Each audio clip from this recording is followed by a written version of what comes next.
नमस्कार बंधुओं, आप सभी का मेरे YouTube चैनल निरंतर साहित्य दर्पण में आप सभी का स्वागत है। बंधुओं, आज मैं आप सभी को हिंदी भाषा का उद्भव व विकास आप सभी के समक्ष प्रस्तुत करूंगा।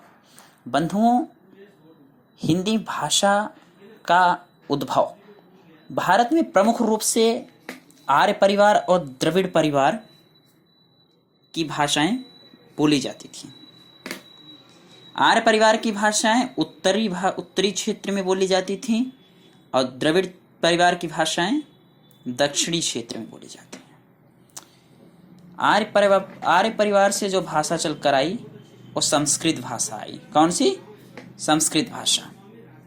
बंधुओं, संस्कृत भाषा का विकास जो हुए 1500 ईस्वी पूर्व से 500 ईस्वी पूर्व तक माना जाता है। इसको दो भागों में बांटा गया, वैदिक संस्कृत और लौकिक संस्कृत।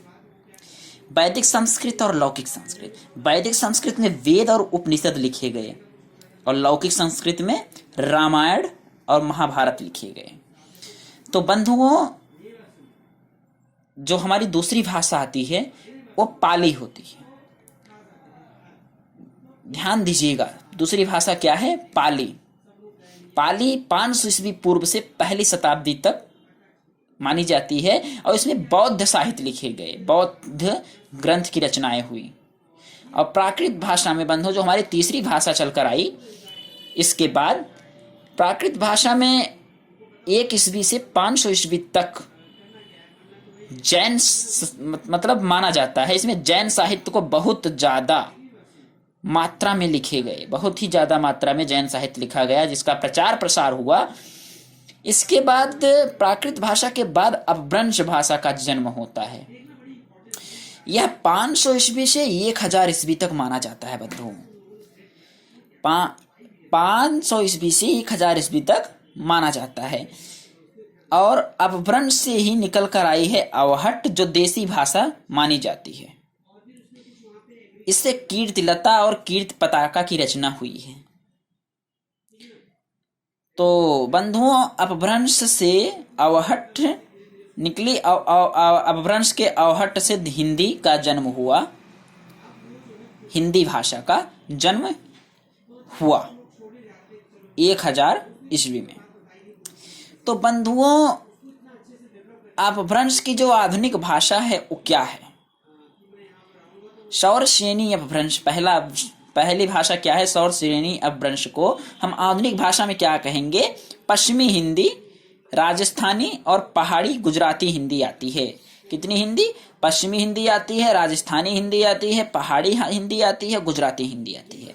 तो बंधुओं, हम इसे ट्रिक के माध्यम से याद रखने के लिए कैसे कहेंगे? सौर श्रेणी। क्या कहेंगे? सौर श्रेणी में कौन सी भाषा आती है? पश्चिमी हिंदी का राजस्थानी, राज का मतलब राजस्थानी, पश्चिमी हिंदी का राज, और श्रेणी पश्चिमी हिंदी का राज, पहाड़ी पे गूंजा। तो पश्चिमी हिंदी सौर श्रेणी हो गया, पश्चिमी हिंदी का राज, पहाड़ी पे गूंजा, राजस्थानी, पहाड़ी, गुजरात, गुजा का मतलब गुजरात पे गुजा। बंधुओं, अगली भाषा है हमारी मागधी। मागधी भाषा में कौन सी भाषाएं आती हैं? बिहारी, बंगला, उड़िया, असमिया।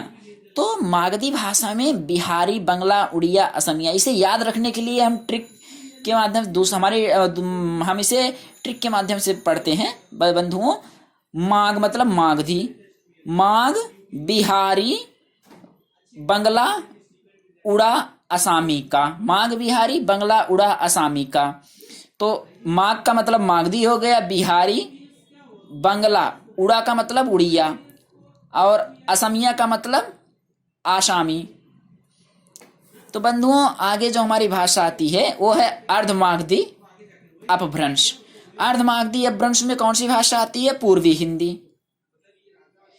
पूर्वी हिंदी, अब इसको हम याद रखने के लिए कैसे कहेंगे बंधुओं? आधी मागे पूरी हिंदी। आधी का मतलब अर्धमागधी और मागे पूरी हिंदी। आधी अर्ध और मागे मागधी पूरी हिंदी, पूर्वी हिंदी। ठीक है बंधुओं, क्लियर। पैसाची हमारी जो चौथी भाषा है पैसाची। पैसाची में लहंदा और पंजाबी भाषा आती है। कौन सी? लहंदा और पंजाबी। और ब्राचड़ में सिंधी आती है। जो हमारी पांचवी भाषा है ब्राचड़ में कौन सी आती है? सिंधी भाषा आती है। और हमारी छठी भाषा है महाराष्ट्री, मराठी आती है। ठीक है। तो अगर हमसे कोई पूछता है कि हिंदी भाषा का उद्भव और विकास कैसे हुआ, तो हम आपको सीधे सीधे सरल तरीके से आप जवाब देना है। हिंदी भाषा का उद्भव सौरसेनी मागधी अर्धमागधी अपभ्रंश से हुआ। क्या बताएंगे? हिंदी भाषा का उद्भव सौरसेनी मागधी अर्धमागधी अपभ्रंश से हुआ। धन्यवाद बंधुओं। अगर आपको मेरा वीडियो पसंद आए तो इसे लाइक सब्सक्राइब जरूर करें। अगला वीडियो हम जल्द ही आप सभी के बीच हिंदी भाषा एवं बोली जल्द ही लेकर प्रस्तुत होंगे। तब तक के लिए नमस्कार।